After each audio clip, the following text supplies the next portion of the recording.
आज हम present simple tense के इंटरोगेटिव वाले पार्ट को इंग्लिश स्पोकन में कैसे यूज़ करें वो सीखेंगे। क्या वह अपनी नौकरी के बारे में झूठ बोलता है? क्या तुम घर पर अपने बाल काटती हो?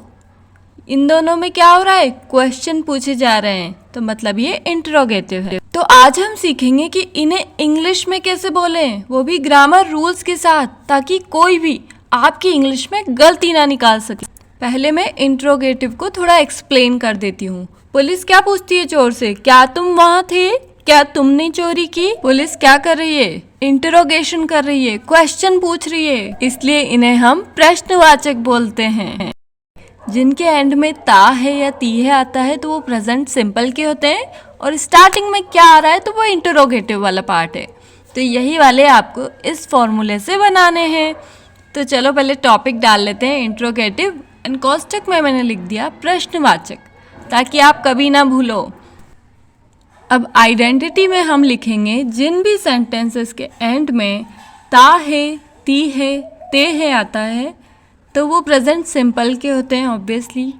और अगर स्टार्टिंग में उसमें क्या आ रहा है, जो भी मैं इसमें ऐड करके लिख देती हूँ, तो वो इंट्रोगेटिव होते हैं। तो प्रेजेंट सिंपल का इंट्रोगेटिव पढ़ रहे हैं हम। सबसे पहले ये बेसिक फॉर्मूला याद कर लीजिए, इससे मैं आपको पूरे टेंस के फॉर्मूले याद करा दूंगी। सब्जेक्ट प्लस हेल्पिंग वर्ब, जो कि डू या डज होती है प्रेजेंट सिंपल में, प्लस वर्ब प्लस ऑब्जेक्ट। ठीक है, ये इंट्रोगेटिव है तो इंट्रोगेटिव में हेल्पिंग वर्ब आगे आ जाती है, तो आगे हम इसको डू या डज लिख देते हैं और एंड में क्वेश्चन मार्क लगाया और फॉर्मूला बन गया। जब सिंगुलर हो सब्जेक्ट तो यूज करते हैं डज, और प्लूरल हो सब्जेक्ट तो यूज करते हैं डू।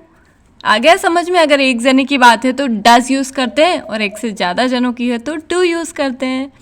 पहले ही, शी, इट और नेम, जो कि सिंगुलर होते हैं, एक जने होते हैं, उनके साथ हम सेंटेंस बनाते हैं, जिनके साथ हम डज यूज करते हैं। ठीक है, क्या वह पढ़ता है? तो एंड में ता है आ रहा है तो प्रेजेंट सिंपल का सेंटेंस है। इसके रूल लगेंगे। स्टार्टिंग में क्या आ रहा है तो ये इंट्रोगेटिव वाला है। फॉर्मूले में सबसे पहले हेल्पिंग वर्ब आती है। वह लड़का है, सिंगुलर है, तो इसलिए हेल्पिंग वर्ब आएगी डज, डज। फिर आएगा सब्जेक्ट, जो कि है ही, लड़के को ही बोलते हैं ना हम। अब सब्जेक्ट के बाद वर्ब आएगी। वर्ब मतलब क्रिया, काम। कौन सा काम हो रहा है? पढ़ने का। उसे इंग्लिश में बोलते हैं रीड। ऑब्जेक्ट तो कुछ है ही नहीं। अगर इसमें ऑब्जेक्ट होता, वह किताब पढ़ता है, तो ऑब्जेक्ट होता बुक, तो मैं बुक लिख देती, पर नहीं है तो इसलिए मिटा दो और क्वेश्चन मार्क लगा के सेंटेंस हो गया ख़त्म। क्या वह डांस करती है? तो इसमें भी एंड में ती है आ रहा है तो ये प्रेजेंट सिंपल का सेंटेंस है। और क्या आ रहा है तो इंट्रोगेटिव वाला है, तो हम फॉर्मूला लगाएंगे। शी क्या है? सिंगुलर है, तो डज आएगा आगे। डज के बाद सब्जेक्ट क्या है? वह को क्या बोलते हैं? शी। वर्ब कौन सी हो रही है? डांस करने की, तो dance, does she dance. And में क्वेश्चन मार्क लगा के सेंटेंस हो गया ख़त्म, डज शी डांस। थर्ड वाला है, क्या यह अच्छा दिखता है? क्या यह अच्छा दिखता है? एंड में ताहे आ रहा है तो ये प्रेजेंट सिंपल का सेंटेंस है। स्टार्टिंग में क्या आ रहा है तो इंट्रोगेटिव है। सब्जेक्ट है इसमें यह सिंगुलर है इसलिए डज आएगा। यह को इंग्लिश में बोलते हैं हम इट, डज इट। फिर वर्ब आएगी। वर्ब कौन सी हो रही है? दिखना, दिखने को बोलते हैं लुक, डज इट लुक। फिर ऑब्जेक्ट क्या है? अच्छा, good, does it look good, does it look good. Fourth है, क्या राहुल इंस्टाग्राम चलाता है? तो एंड में ताहे आके आप समझ के प्रेजेंट सिंपल के रूल्स लगेंगे इसमें। स्टार्टिंग में क्या आ रहा है तो ये इंटरोगेटिव है। फॉर्मूला, राहुल सिंगुलर है तो इसलिए डज आ गया। फिर सब्जेक्ट आएगा जो कि है राहुल, राहुल करता है ना। वर्ब आएगी। वर्ब कौन सी हो रही है? चलाने की, जिससे बोलते हैं यूज़ करना। ऑब्जेक्ट है Instagram. Does Rahul use Instagram? Does Rahul use Instagram. आपको हेल्पिंग वर्ब याद रखने में कन्फ्यूजन नहीं होना चाहिए। सिंगुलर है, एक जने की बात है तो डज आता है, प्लूरल है, दो जनों की बात है तो टू आता है, और आई और यू को हमेशा हम प्लूरल में काउंट करते हैं, तो हम प्लूरल वाले लिख लेते हैं आई, वी, दे और यू। इनके साथ हमेशा डू आएगा। I do, we do, they do, you do. Sentence लिखते हैं, क्या मैं अच्छी दिखती हूँ? क्या मैं अच्छी दिखती हूँ? तो एंड में ती हूँ आ रहा है तो प्रेजेंट सिंपल का है। क्या आ रहा है तो इंट्रोगेटिव है, तो ये फॉर्मूला लगाएंगे हम। आई क्या है, प्लूरल में काउंट करते हैं इसलिए डू आएगा इसके साथ। हेल्पिंग वर्ब के बाद आएगा सब्जेक्ट, आई है, फिर वर्ब आएगी। वर्ब कौन सी हो रही है, दिखने की, लुक बोलते हैं इसे इंग्लिश में। ऑब्जेक्ट बचा क्या, अच्छी, good. Do I look good, do I look good. Second है क्या हम खाना बनाते हैं।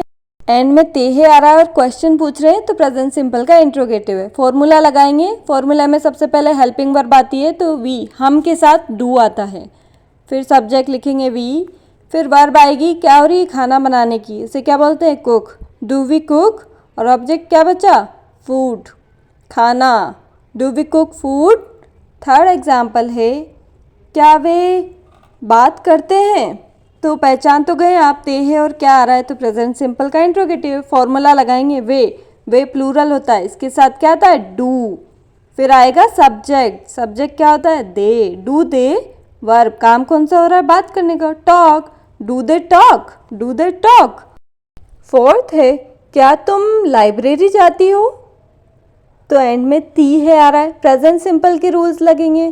क्या आ रहा है तो इंट्रोगेटिव वाला लगेंगे। फॉर्मूला लगाते हैं, सब्जेक्ट प्लूरल है यू तो इसके साथ डू लगता है, फिर आएगा सब्जेक्ट यू, वर्ब कौन सी हो रही है, जाने को बोलते हैं गो। ऑब्जेक्ट क्या बचा, library. Do you go to library, कहीं जाने के लिए गो के साथ टू ज़रूर लगाना। अब आप सोचेंगे कि मैं बार बार फॉर्मूला देख के सेंटेंस बना के फिर इंग्लिश कैसे बोलूँगा, तो उसकी कोई ज़रूरत नहीं है। जब आप मेरे वीडियोस देखेंगे तो आधा फॉर्मूला, आधे रूल्स तो आपको यूं ही याद हो जाएंगे, और फिर जब आप 8-10 सेंटेंस खुद अपने दिमाग से बनाएंगे ना, तो आपके दिमाग को आदत हो जाएगी कि इसके साथ क्या आता है। जैसे do you, do they, do we, do I, does he, does she, does it, ये सब साथ में आते हैं, तो आपको सोचना भी नहीं पड़ेगा, जिससे आपको हिंदी में नहीं सोचना पड़ता। अब हम नेक्स्ट क्लास में इस टेंस से रिलेटेड बहुत सारे थोड़ी सी इजी और थोड़े से टफ सेंटेंस बनाने वाले हैं, जिसे हम एवरीडे में बोलते हैं। So thank you for watching.